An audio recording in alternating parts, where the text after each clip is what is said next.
Assalamualaikum, halo guys. Selamat datang di Jolali Bahagia. Kenangan dan kesenangan masa muda jangan dilupa. Kali ini kita akan melanjutkan cerita kita di Konco Cerita. Cerita kita perjalanan sang penjaga bumi telah memasuki chapter 2. Di chapter 2 kemarin, Izan yang mengikuti perburuan monster tersesat dan terperosok di sebuah gua. Dan disitulah dia menemukan sebuah kesempatan. Dan inilah chapter 3 dengan judul Kebangkitan. Izan yang menghilang menjadi bahan bicaraan di kota Akademi Melati. Para elit Akademi Melati dikirim ke zona terlarang untuk mencari Izan. Namun hasilnya nihil, tidak ditemukan jejak Izan. Karena pencarian selama berbulan-bulan tidak memberikan hasil, akhirnya Izan dinyatakan meninggal dimakan oleh monster kuat. Nenek Wati dan Maya sangat terpukul dan sedih mendengar berita ini. Sinar lembut dari dinding gua masih berpendar ketika tubuh Izan perlahan bangkit dari lantai batu. Nafasnya tenang. Tidak ada lagi luka. Tidak ada lagi rasa lelah. Yang tersisa hanyalah kekuatan. Kor di dalam tubuhnya bersinar lembut. Bukan lagi retakan seperti dulu, melainkan formasi kompleks yang belum pernah dilihat sebelumnya. Ini bukan kor biasa, gumam Izan sambil menyentuh dadanya. Energi mengalir sempurna, tubuhnya terasa ringan, namun dipenuhi tenaga. Dengan sekejap ia menyadari sesuatu yang tidak biasa. Aku bisa merasakan aliran mana yang kuat yang belum pernah kurasakan sebelumnya. Kornya kini menjadi lebih murni. Dia merasa akan mampu melakukan apapun dan mempelajari apapun. Aku pernah membacanya di buku. Apakah ini Core Mix? Yang hanya diceritakan dalam buku dan menjadi legenda. Core Mix adalah core paling langka. Tak hanya mampu menyerap mana dari satu jalur, tapi juga mengakses semua jenis seni pertarungan. Dari sihir, alkemi, dan kekuatan teknologi. Ia bisa mempelajari apapun jika cukup tekun. Izan duduk bersila di tengah gua, menutup matanya.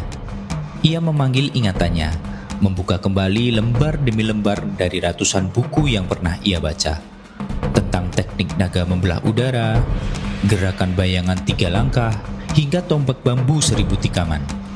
Tangannya mulai bergerak.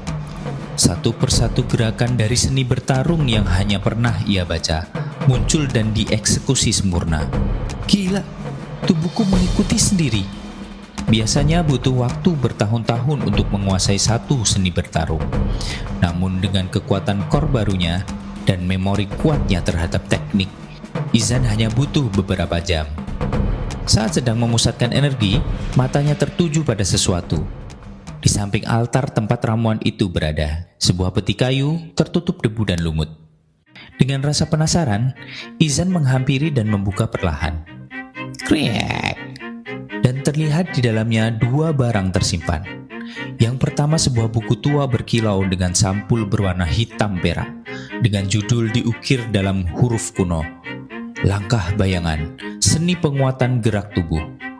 Selain itu ada sepasang armor sepatu ringan, berwarna hitam merah. Izan kemudian membuka buku itu. Lembar pertama membuatnya terpaku. Ini, ilmu peninggalan petarung kuno, yang bisa mengalirkan mana ke seluruh persendian dan otot, membuat gerakan secepat kilat. Dengan penuh semangat, Izan menetap di gua itu. Ia menjadikan tempat itu sebagai medan latihannya. Setiap pagi, ia mengasah fisiknya. Dan di setiap malam, ia membaca dan memahami setiap kalimat dari buku tua itu. Selain itu, sepatu armor itu ternyata bukan sekedar pelindung. Ia memperkuat aliran mana, mendorong kecepatan dan keseimbangan hingga 3 kali lipat. Dan yang paling ia kagumi adalah ketika dipakai, sepatu itu menjadi tidak nampak sehingga tidak menarik perhatian orang lain. Hari demi hari, gerakannya semakin lincah. Lompatan ringannya melesat seperti angin, dan pukulan kakinya menimbulkan ledakan di udara. Dan 4 bulan berlalu. Langkah bayangan. Sosok Izan menghilang dan terlihat membentuk banyak bayangan tubuhnya. Kecepatan di atas normal yang mustahil diikuti oleh mata orang biasa. Tubuh Izan kini jauh berbeda. Sorot matanya tajam. Gerakannya tenang dan presisi. Di dalam dirinya, Kor berdenyut dengan stabil. Ia telah menguasai seluruh isi buku, dan armor itu kini menjadi bagian dari dirinya. Tombak penembus jiwa, pedang bulan, pukulan api. Teknik-teknik yang Izan ingat dari buku yang ia baca berhasil dipelajari dalam waktu 4 bulan ini. Suatu pagi, Izan berdiri di mulut gua, menatap langit biru. Sudah waktunya, aku harus kembali ke Akademi Melati dan ke rumah. Nenek Wati dan Maya pasti sangat khawatir. Angin bertiup pelan, membawa debu dari tempat latihan yang kini telah menjadi saksi kebangkitan seorang anak yang dulunya dibuang dan dihina. Kini Izan bukan lagi bocah berkekuatan tembaga. Dia adalah pemilik Kormix, pewaris kekuatan kuno. Dan kebangkitannya baru saja dimulai. Bersambung. Wow, makin seru aja nih ceritanya. Izan, sang penjaga bumi. Oke, masih ditunggu ide ceritanya. Bagaimana chapter 3 dan kelanjutannya? Tetap ikuti dan jangan lupa nyalain loncengnya ya. Sekian Konco cerita kali ini.